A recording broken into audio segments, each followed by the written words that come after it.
and welcome to Mickey Art. Today I am still playing with this stuff.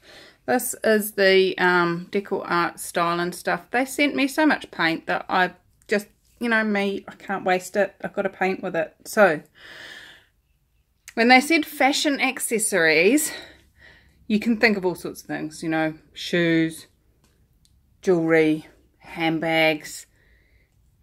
In some countries they think of fans. And in my local emporium, AJ's Emporium here in Rotorua, they sell these plain fans, which they are plastic. They have wooden ones as well, but they're, I thought, well, plastic, fantastic. Not really, but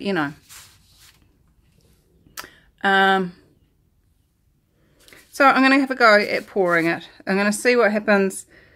Hopefully it doesn't all stick together, become so thick it can't fold or anything weird like that. But I'm going to give it a go. So I have some paint mixed up. The instructions for this Stylin paint is to mix it with the pouring medium as if it's a craft paint. This is what DecoArt has told me.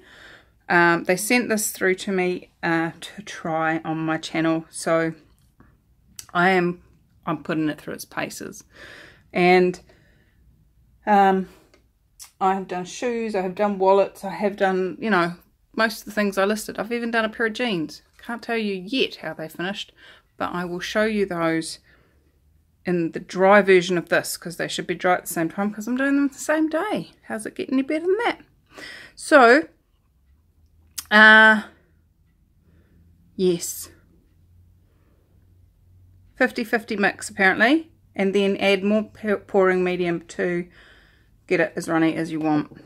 So that's what I've done. They also don't recommend that you add silicone. They claim that this pouring medium can make cells all on its lonesome. So yeah, I haven't had much success. The cells I get just don't turn my crank. So we'll see how this works, see how well it goes. I'm going to use the same colours as I used on the socks, because I've got those mixed up. If you haven't seen the socks video, it's probably the one before this. So those colours are purple, pink, or fuchsia as they call it, aqua or turquoise,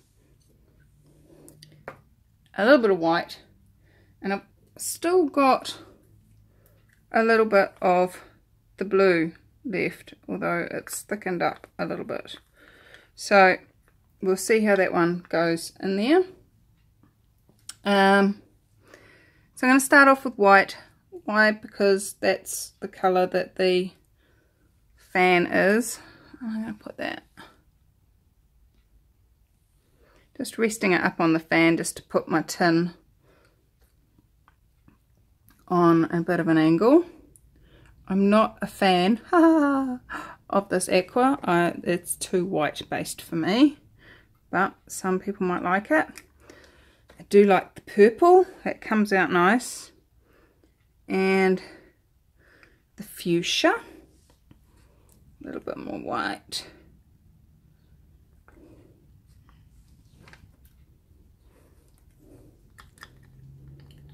Let's get that last bit. Obviously this fan doesn't want much blue in there because it's fallen off the side.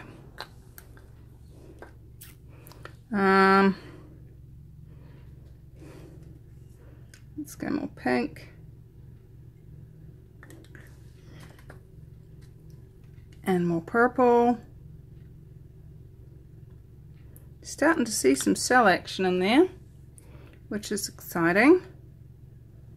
Some more aqua, put that out of the way. And get the last of the purple.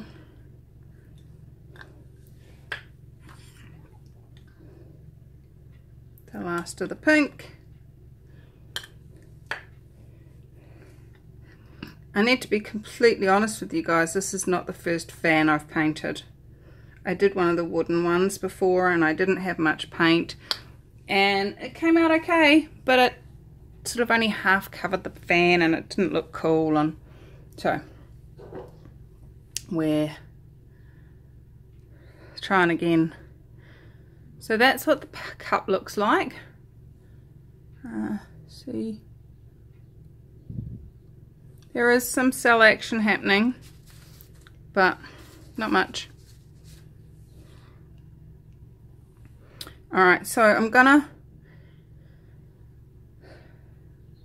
do this in a couple of stripes and then let those stripes pour to each other.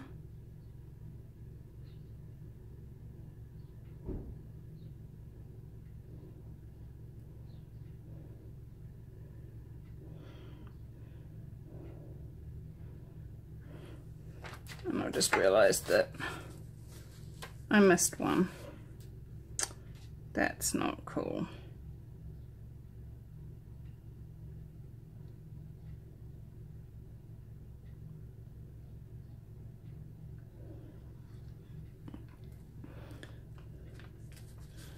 Alright, let's pour.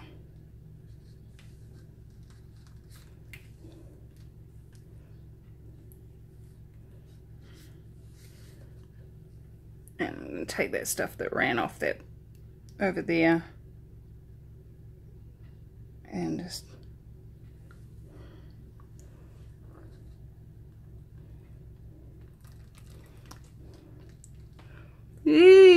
this is not easy.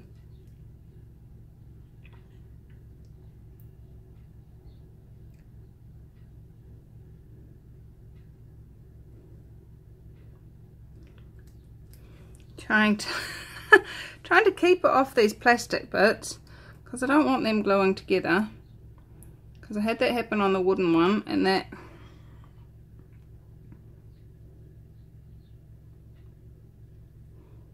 okay. Some of you know that when it's not flowing in the right direction, you just add some ugly paint and it gives it some, it takes away the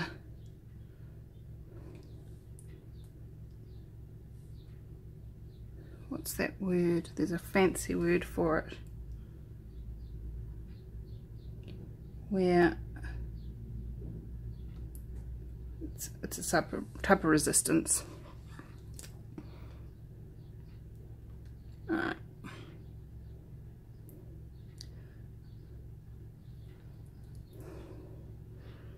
Let's let it all flow. It's going to be squiggly as. This is not ease.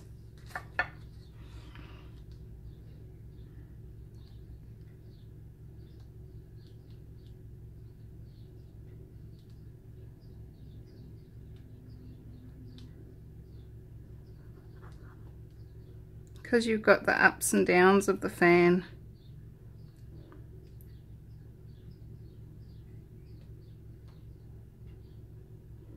It's trying to run downhill, and to the outside of the fan is not always, depending on which way you're going, down.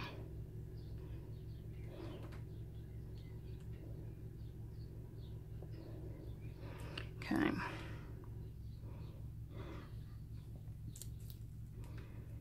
The cool thing about using the plastic one is that it's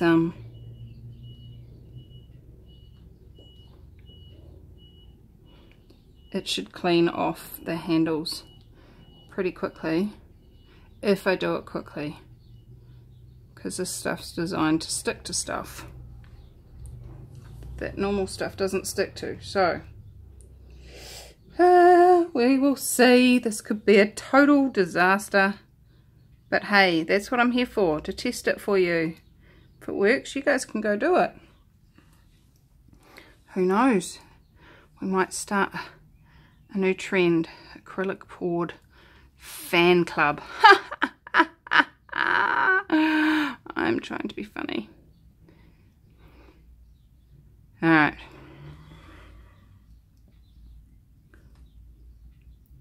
that hasn't come out the most beautiful I had hoped for. What's the underside look like? Oh, the underside looks much better.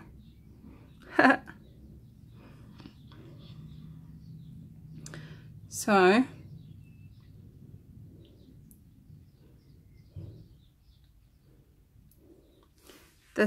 these last two bits, not excited.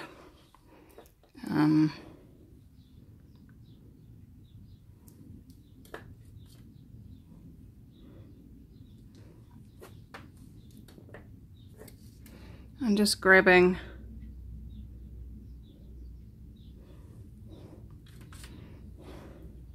some of the paint that's left in the pot.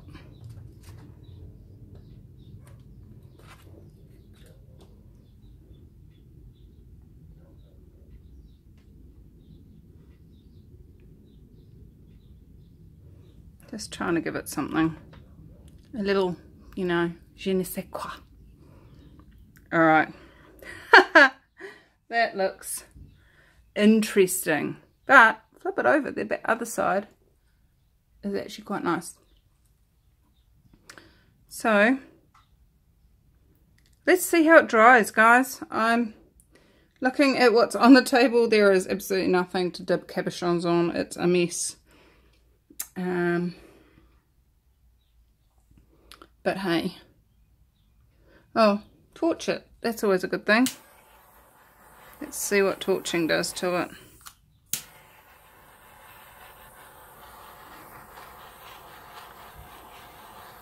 Hopefully not melt melt the fan.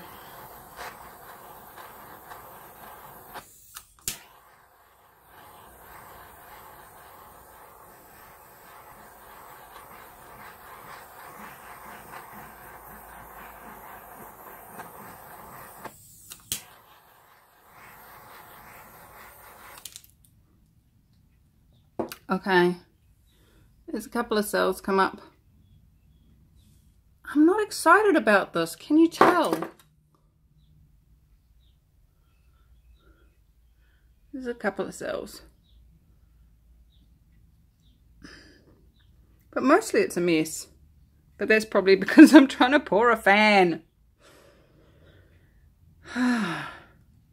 What's right about this I'm not getting. Alright, I'm going to let it dry and come back to you with this and probably the jeans as well, and let's see how it shows up. 3, 2, 1. All right, it's dry, and yeah, one of the things that I've had to do is piggle these little fins apart. The paint had dried them and stuck them all together, and I will obviously need to go through and scrape that paint off the whites to make it look attractive and pretty. So I'm gonna give that a go and see, because it does peel once you get under it, but it's getting under it that seems to be a bit of a problem. So I don't really want to take the shine off the plastic by scratching it, but I also think it looks messy and yuck like that. It does fold back up, and I think after a few times you probably get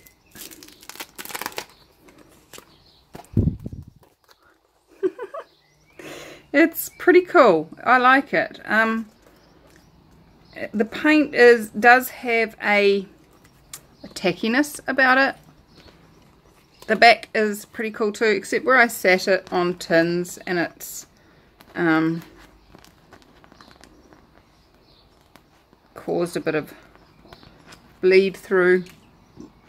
So I'd be really, really careful if you're going to replicate this experiment what you set it on. The tins I set it on already have paint on them. wasn't thinking. Brain malfunction. Brain malfunction. But it's, you know, those bits are actually coming off alright without causing too much damage. So give me a few minutes, I'll be back and after having cleaned it up. And in the meantime, here's a little interlude I prepared for you earlier. So I promised you I would give you some feedback on my jeans that we did in the live video last week, and yeah, here they are with my painted shoes. Crikey, they'll probably look better with the painted pumps, high heels, what do you want to call them. I didn't do a very good job of keeping the paint off other places, and to be really honest, I don't think I'd do it again. I wouldn't recommend it. They fold where there is denim, and they don't particularly fold naturally where there's paint. Whether that would start to wear in as they but they don't fold very easily, just like a t-shirt doesn't. Yeah, I got a bit of paint there. I also got a bit of paint on my bum too. Look at that. Oops. So yeah, I might recommend that you stick to pockets rather than places that would normally crease and fold like the bottom of jeans. But they're cool. Look how they dried. They are pretty. I like them. I really do. So Linda might have to put up with going shopping with me wearing these when she comes over in a couple of days. And Damo, what do you think of my new jeans? They're cool. They're cool? Yay! Hello. So, alright, I'm going to go back inside and finish the rest of this video. I will talk to you soon. Alright, well, I have done as good a job as I'm going to do. I ended up having to scrape, so you can see the scrape marks there, and also use alcohol. This stuff likes to stay on plastic, so there you go. It's an interesting test. But yeah, no, it was not easy to get off. Some of the bigger, thicker layers were definitely easier to get off than where it was thin. So that's a good piece of information to know. And I do like it. It's pretty. I think mounted on a board in a display case type thing, it would make a very pretty thing, you know. If I was to do it again, I would cut I would tape all of this off. What that would do would hopefully flatten this out so it would pour a little bit better. It would cover all of the plastic. I'd tape it on both sides. Maybe even attach a bit of cardboard or something to keep it really nice and smooth on that flattened, you know what I mean? You can see there I slipped a little bit with the blade when I was separating the pieces. Yeah, there's a few things that you could do different, but there you go. I think I'm probably one of the first people on YouTube to acrylic pour a fan. So, how's it get any better than that? How much more fun can we have, and what else can I pour on? I wonder. Alright guys, thanks again for joining me. If you would like to support my channel in a financial way, you can check out my Etsy store. I am slowly building up the paintings that are on there. You can get to that by going to Mickey Art, MCEART, stylin.com/shop. I also have a PayPal donations link, which is paypal.me/MickeyArt, if you would like to contribute without expecting anything other than more fun, more ease and more joy when it comes to pouring videos. Any donations that are made go directly to buying paint and Floetrol and things to pour on, so very, very grateful to those of you that choose to donate to that. So I'm going to leave it there, and I'm going to leave it to your imaginations as to what I'm going to pour on next. I adore you all. Thanks for coming to play. Bye bye.